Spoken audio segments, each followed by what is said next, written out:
I've never been so scared in my life. I'm terrified. This is crazy.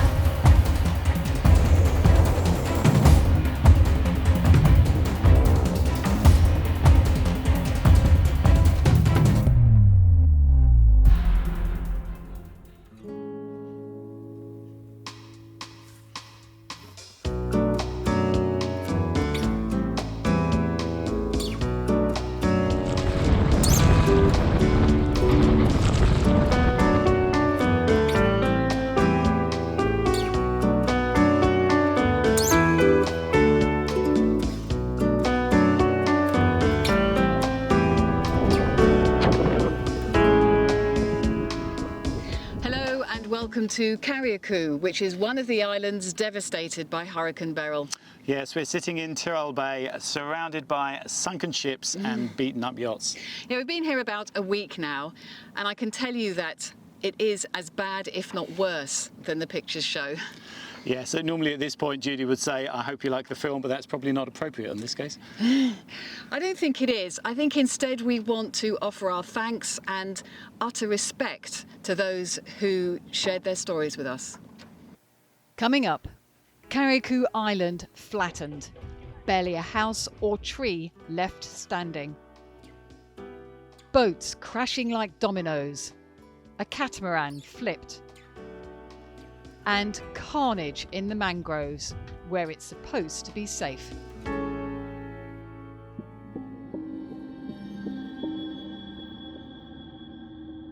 Two days after the eye of Hurricane Beryl swept through Carriacou, we begin our journey in Grenada, where people feel they've been lucky. Boats in most bays still floating, but there are exceptions. So Secret Harbour did pretty well, but not Prickly Bay. You can see there's boats all along here. Luckily, it's a sand beach, drops off relatively quickly, so hopefully they can just pull them off. Most damage here is relatively easy to fix, just painful to look at.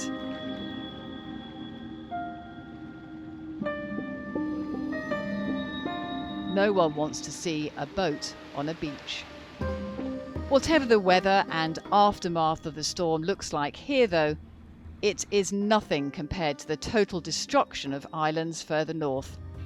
And so we decide to go and help.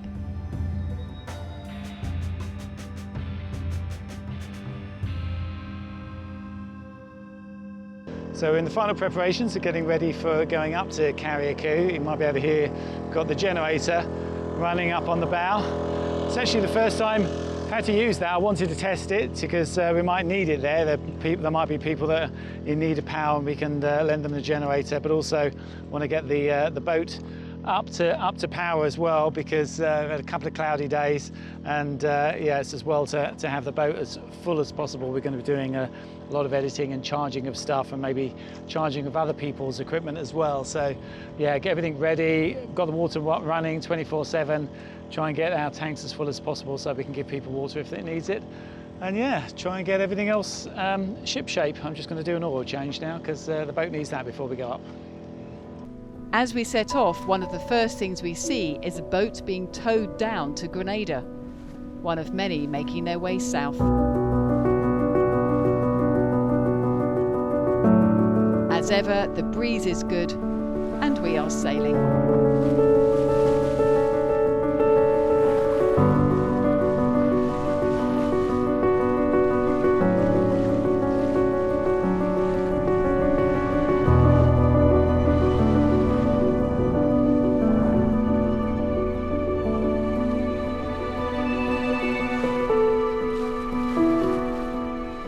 That's it, sails are up. We are on our way to Carriacou. It is a lovely island, or at least it was before it got destroyed by the hurricane. We're going because they are calling for volunteers. It is technically in the hurricane zone, but really far west and far south.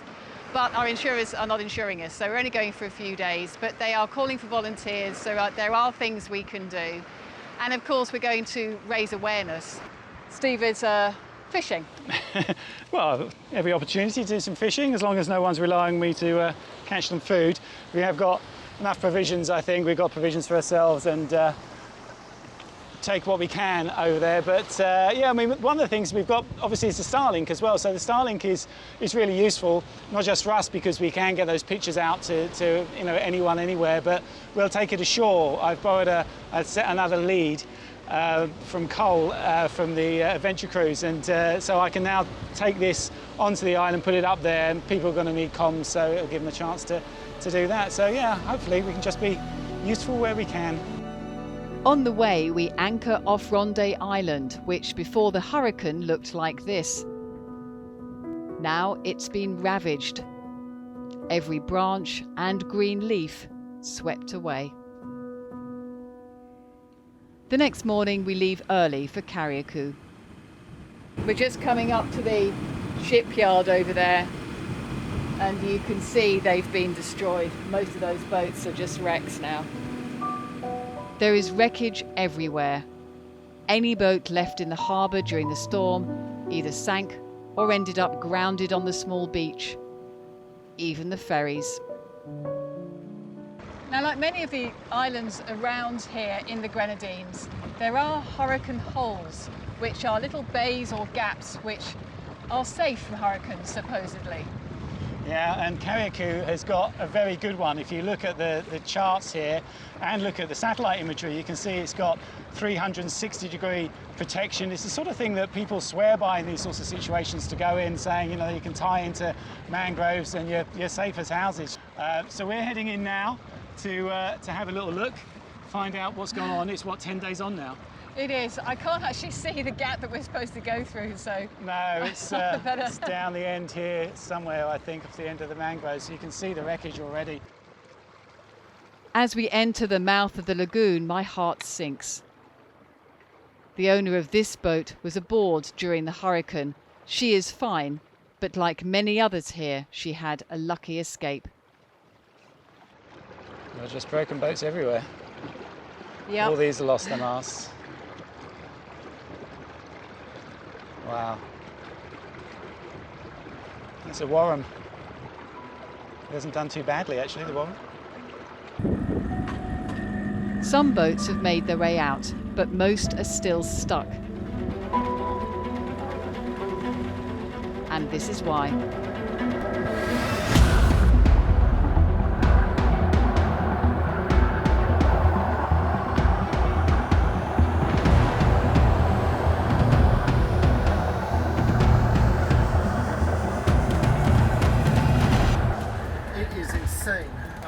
So yeah, it's a matter of time.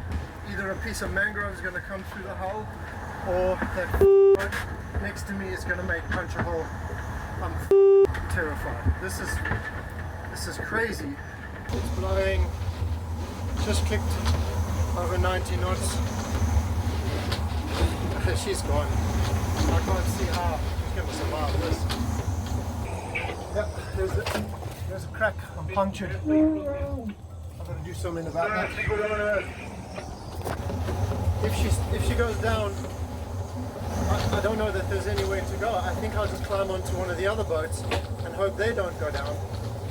And then if they do, I'll climb onto the next one. There's 4 of them. I've got some choice. I just saw a bit of light. Oh, it's getting lighter. Could this, I don't know, if this could be the wall, the eye wall? I hope so.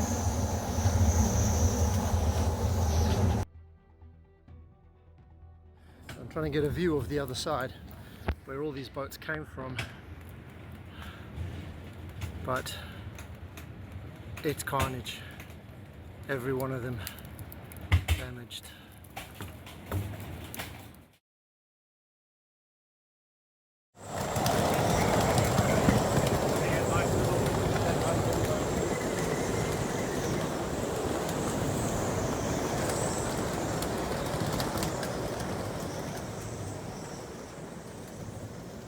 We are currently inside of the eye of the hurricane. The water has gone up by meters. We got smashed by this catamaran. Flew onto us there, look. We're in the mangroves. There's carnage everywhere. Jesus, look at that land, the poor people.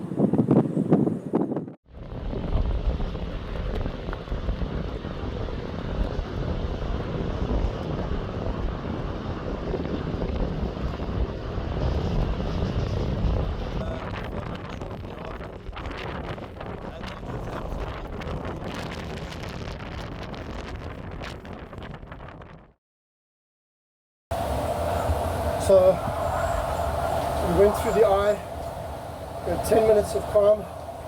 Every boat here is destroyed. And in Etosha I got through that part, okay, one small hole. And it's trickling through, but the bilge pump's keeping up. But the wind swung immediately 100 knots. Every boat has either sunk or it's gone to the other side of the anchorage.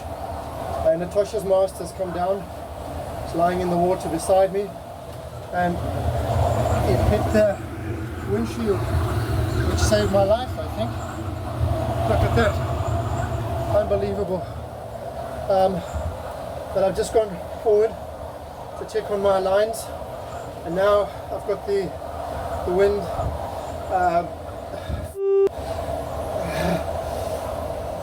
I've got the wind ahead, and so that if my lines hold, I should be okay. And I must be honest, since the mast has gone, she's absolutely fine, hardly moving at all.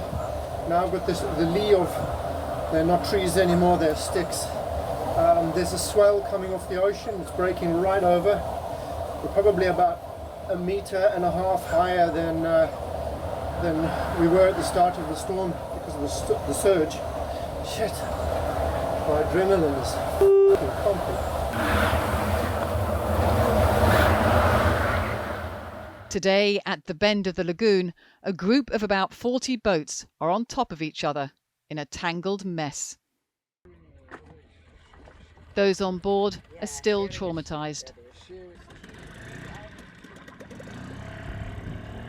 All that side, all this east side of the mangroves, all the boats get ripped out and taken by the wind, big swell in and out of these mangroves, and yes, ripping out some boats from the other side, and they came with them, and then they end up all here in the shallowest part the of eye the went big over. pile. The eye went over and all came back over the bar, which is normally 4 or 5 foot Here deep. behind us is very shallow, so So you're saying it's not just the wind, but it's the swell in the middle, as well? in the eye of a Oh my hurricane, God. it goes up about 3-4 foot. We reckon it's about 3 or 4 foot where the low pressure brings the sea up. It's called, I forgot what they call it.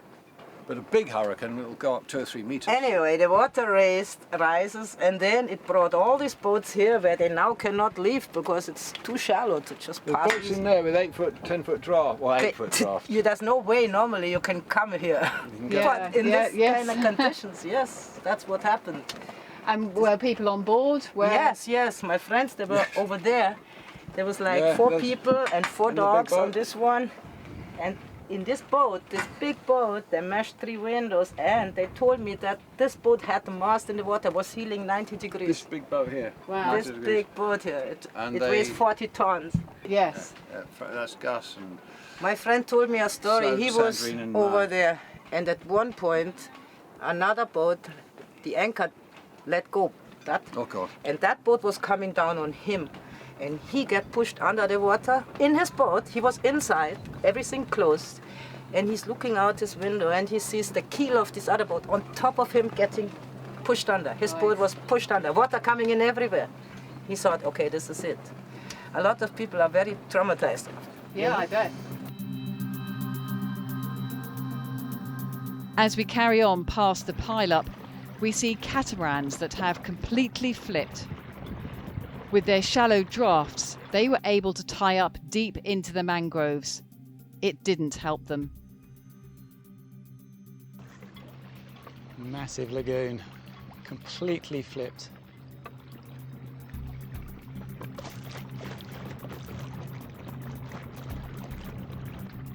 We want to talk to more of those who lived through the hurricane, including the owner of this little pink boat. We're going back to the boat now to see what you can salvage. How bad was it?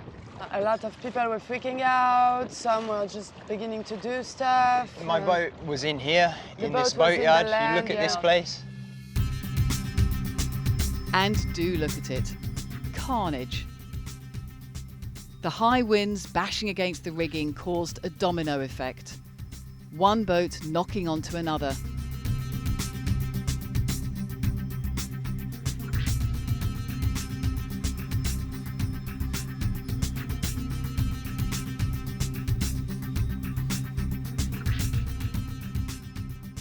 And here too, a catamaran that has completely flipped.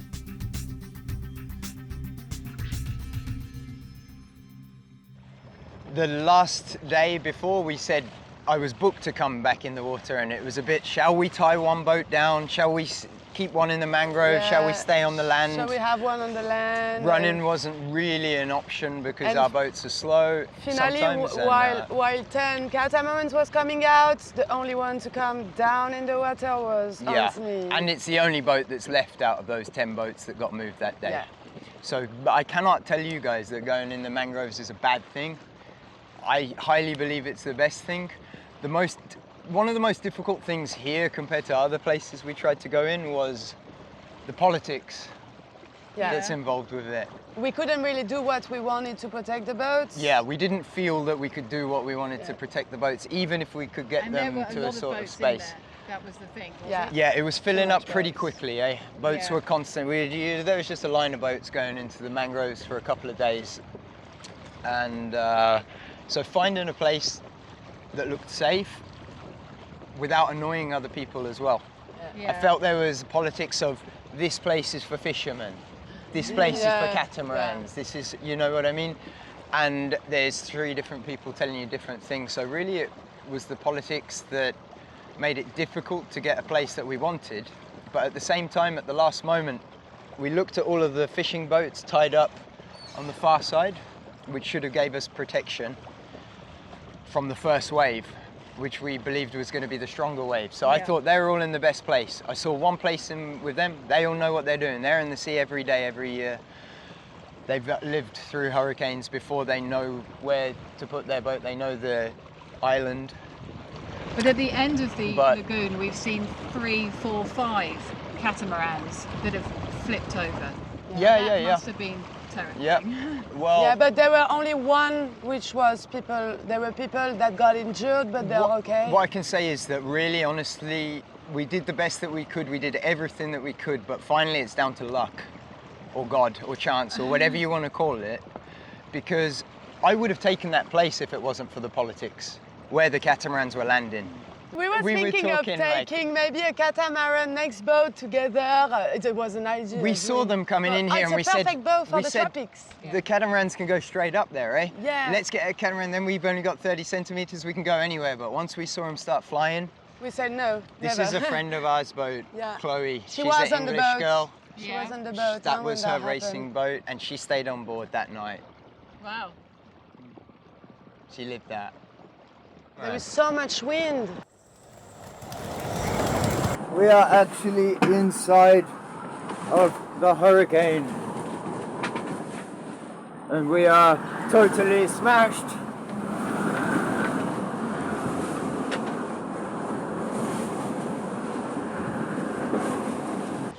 It just we couldn't see the catamaran right couldn't next see to the back us. of the cockpit.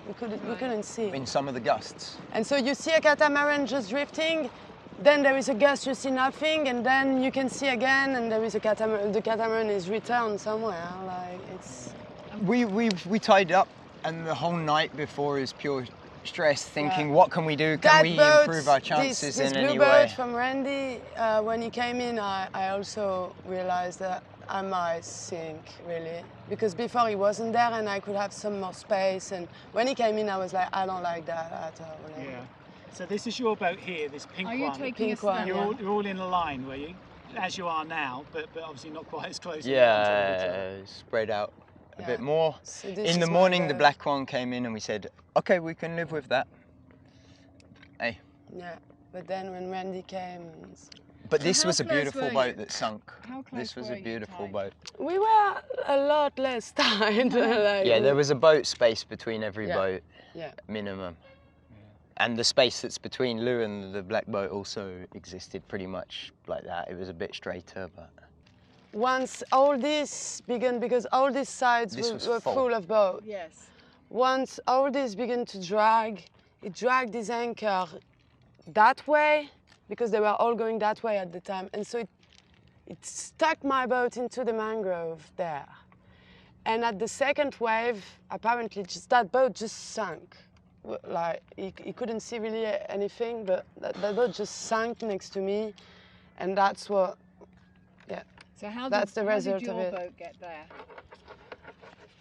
By being pushed in the mangrove, and then by this boat, this sunk boat, getting like washed underneath into it. Right. And, During the eye of the storm, near the middle of it, the water was up by like way more than a meter. there was a lot more. We're looking Yeah. over the top of the mangroves, and so this boat was probably underneath the water as well, and your boat's up high, and then when the water went down, it sits on top of it as well a bit. Yeah, but now it's just full of water, so. Well, it's a good thing you weren't on that boat.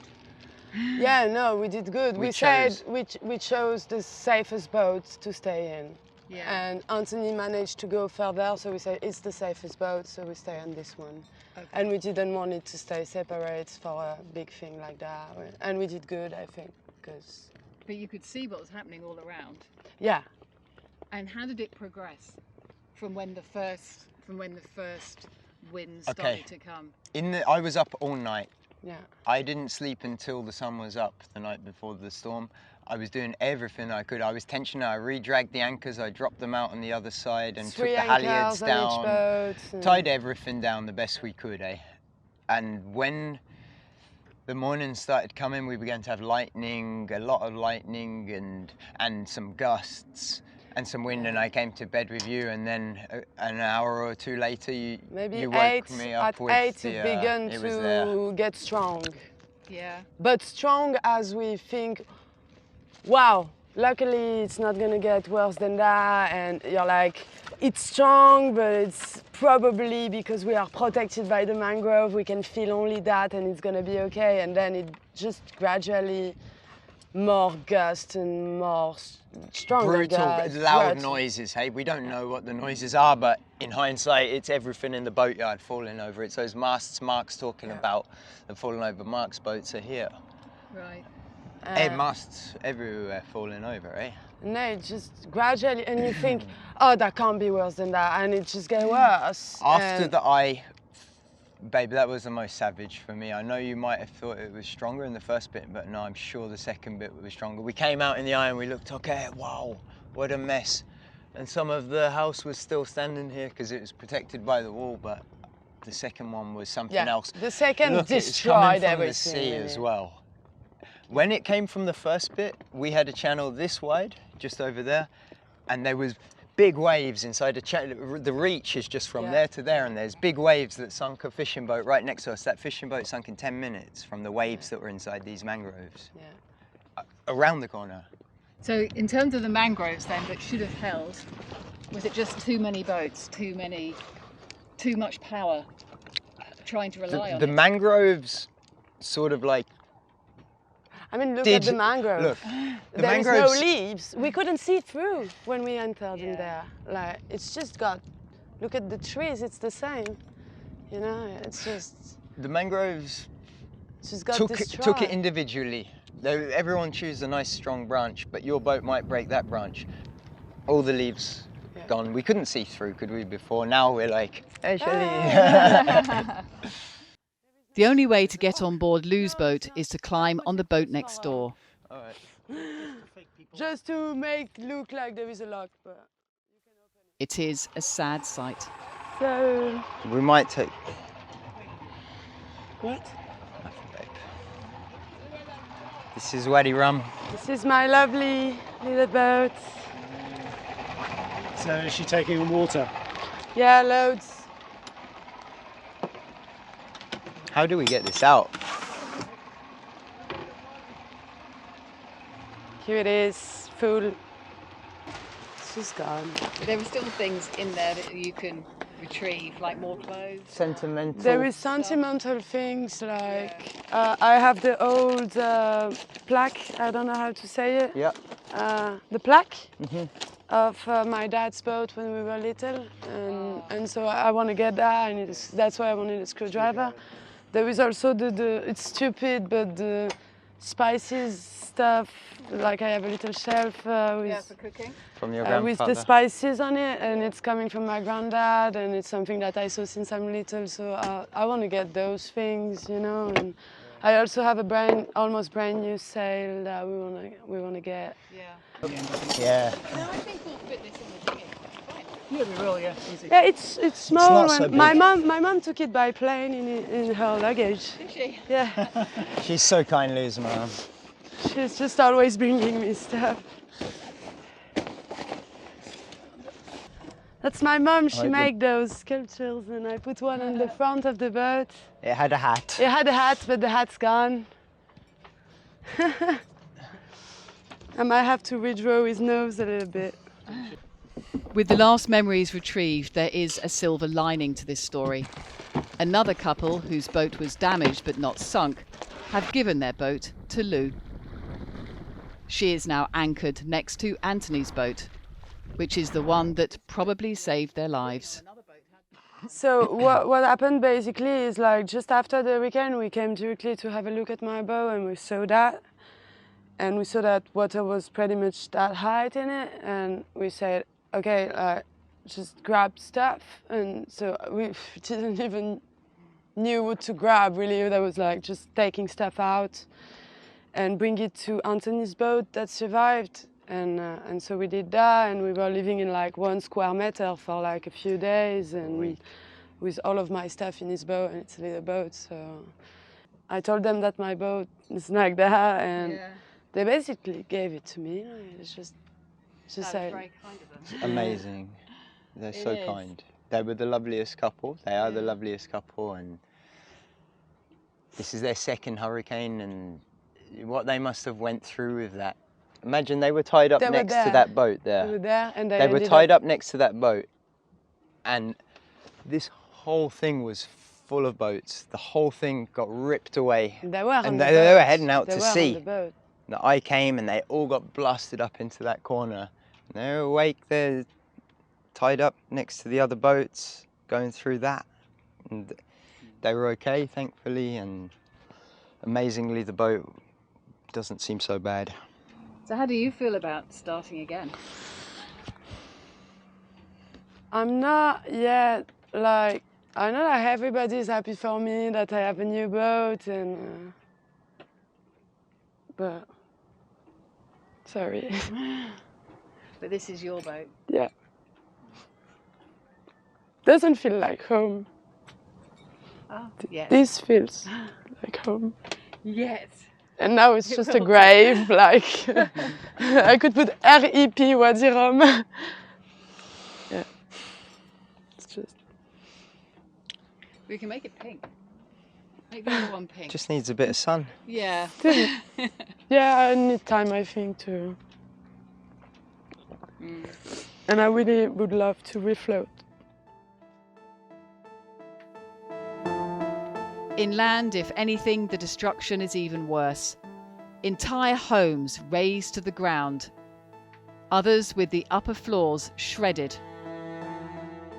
People's belongings scattered for miles around. Whole streets have been completely flattened. And nearly every day at some point, it rains. That doesn't help when you're trying to rebuild. So everywhere's had destruction. The church here is pretty much totaled, but everyone has lost their roof. They have corrugated iron roofs here, and you find them in the trees and everywhere. And what you've got to remember, this is Caribbean, it's rainy season. So if we're having enough trouble on the boat closing all the hatches here, they've got to get the roofs on as quickly as they can, and I think that seems to be the priority. We would hope so. But first, the land needs to be cleared, and progress is being made at the Paradise Beach Club, where many cruisers have spent many happy hours. These plaques once covered a whole wall. Almost completely 100% destruction. I mean, the kitchen is completely gone. The seating areas, the roof for them is completely gone. We don't know where, it's not on the ground here. And you're going to rebuild? We are going to rebuild. We're going to start hopefully on Monday. Fantastic. So where are you getting all the stuff from to do that? Well, we're sourcing it out of Grenada for now. We have them coming up on some of our friends on sailing vessels. They should be arriving on the weekend as we speak. With a whole bunch of timber and With a whole stuff. bunch of timber, a lot of guys come in to contribute. Yeah. So is there a sense of community spirit here then to rebuild?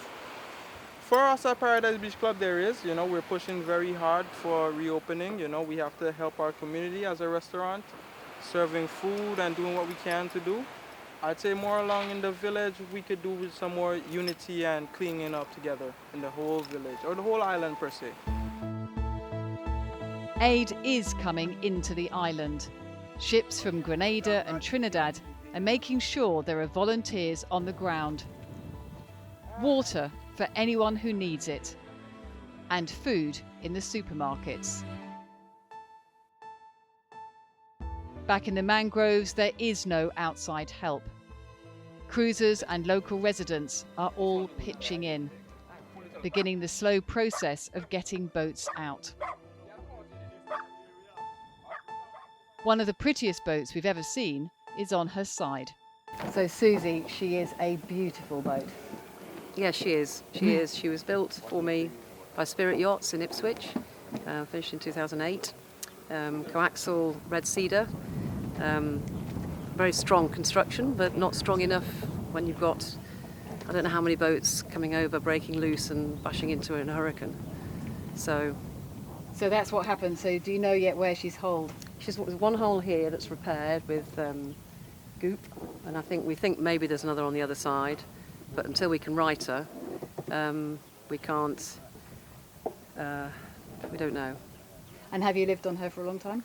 Yes, 15 years she's been my home, and my 4 cats and my 2 dogs, and then lots of gap year students. I tend to find people, I have gap year students that sail with me, and I show them the real Caribbean, and we help where there's a crisis. For example, when St Vincent was in flooding, we were the first ones there with 5 other boats that I got together. So I've never been on the receiving end. I've always helped, and it's a very strange sensation. And what do you need? What do I need? A crash pump now, lifting airbags, and perhaps another pair of shorts. For a couple of days, things didn't look good. And then someone finds the equipment needed. And here she is. I know. Oh my God. You got her out. Good to see it here. See whether the seals need now. You worked so hard. So hard. How many days? 3 days. 3 days. You did a great job. Yeah. And still afloat. Well done. Back afloat.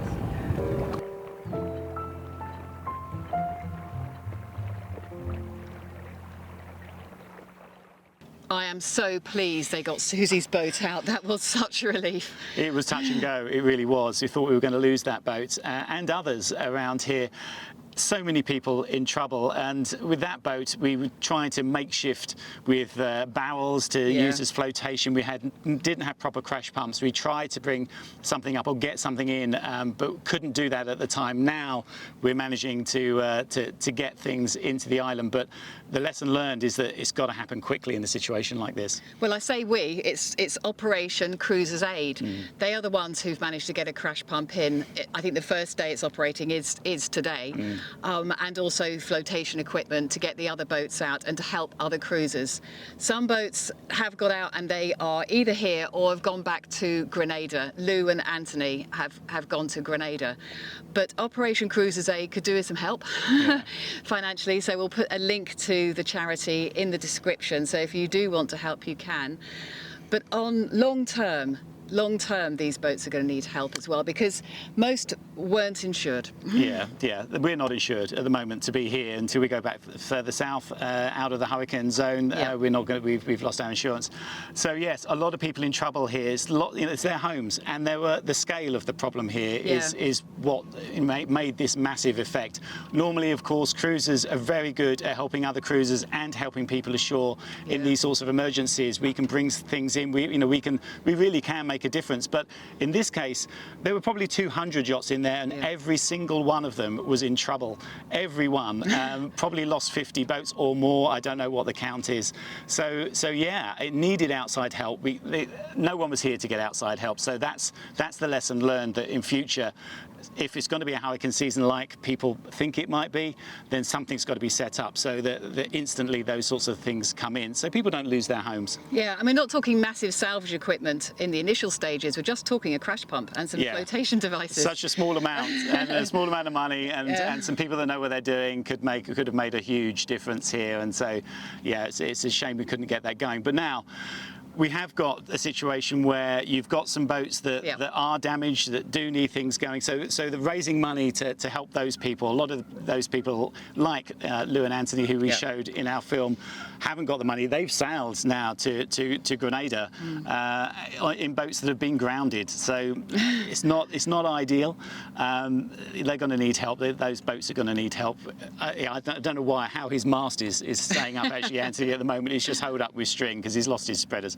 So yeah, it's not a good situation. So it isn't a great situation, but I think things will settle down. The situation on land, we can report 2 weeks later, is getting under control. Obviously, again, long-term help is a thing that's going to be needed. Emergency help arrived here actually quite quickly. Very quickly. It's just as well that the place is an island, so you can get stuff in by ship. It's not like if it's in the middle of a landlocked country where you have to airdrop. It's not like that at all. The NGOs got in straight away. They're doing a very good job. Yeah. But the cruisers were left out of that. It has to be said that things like even water, there's water aid here, so people can get water, but not for the cruisers. The cruisers went to get water, and they said, well, it's not for you. It's for the locals. Well, you know, they can't use their water makers. Their boats are dead, and they're in the mangroves anyway. So it really was. They slipped through the gap here like you couldn't believe.